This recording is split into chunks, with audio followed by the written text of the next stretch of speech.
Hi, Hank Millius here from Meridian Health Services. Join me in listening to a meaningful story shared by one of our Meridian family members. In this edition, board member Nancy Green discusses race and equity, yesterday and today, a topic that goes to the heart of social well-being, one of Meridian's principal values. This is Meridian Matters.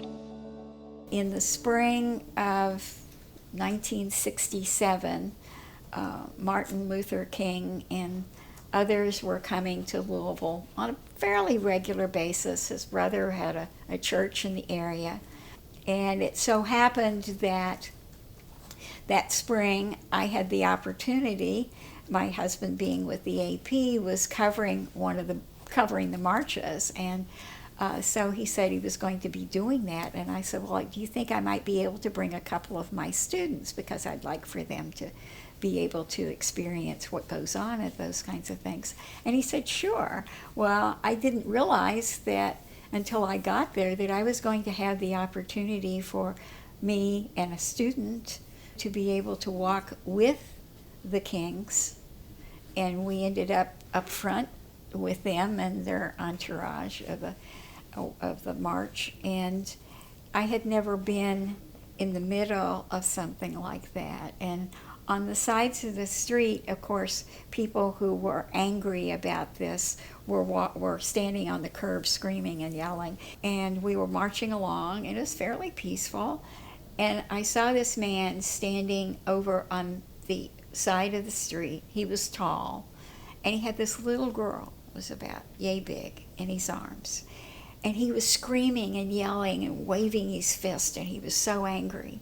And it made such an impression on me that a father would take his little child to this with such anger and hatred, and he would have his little girl with him. And I just felt that was a terrible thing for a parent to do to their child. So we marched along, and then we were at the police station, and they said that they thought that there might be an issue, so I got corralled along with my student and Dr. King and his wife and another person, and we were ushered into the police station, where we spent probably a couple of hours, talking and whatever. Dr. King, his daughter had gotten separated from the party, and I think that was Yolanda, and she was the oldest child.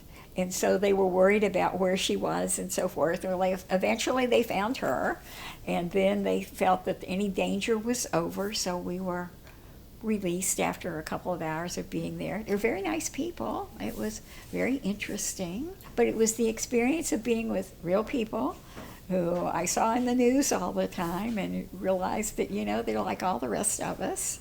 They've got their passions, but they also worry about their kids and all of those other kinds of things. But it was a real life-changing experience for me, because I realized at that point how much people were suffering from the fact they couldn't advance, and that they weren't having the opportunities to be able to get jobs in education and health care. I think the positive message at this point is, if we watch what our young people are doing, and a lot of it is our young people, they are doing this together. I think the fact that they are black and white and yellow and orange and what, for the most part, it's the younger generation who have said enough. But it's the younger generation of all colors that have said enough. And I don't think we've had that kind of the same response. Because I was very encouraged when I saw them all together. I have a sense that, we need to get moving. But the young ones are going to need to keep it moving, because a lot of the folks who are older are very hesitant about giving up old ways. but they're not going to be running the country or the cities or the counties. I mean, what I saw was not teenagers, but I saw folks in their 20s and their 30s and their early 40s who were making up this mixed group. And I think that's very heartening.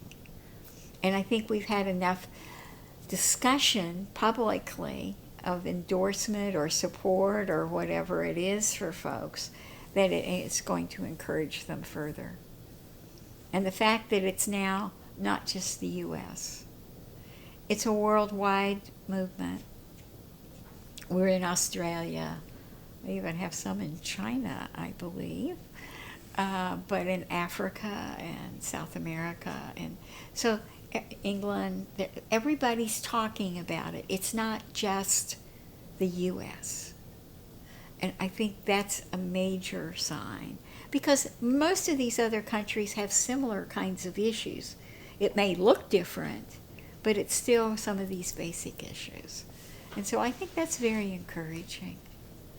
At Meridian, we often turn to the words of Margaret Mead. Never doubt that a small group of thoughtful, committed citizens can change the world. Thanks for staying with us for this edition of Meridian Matters.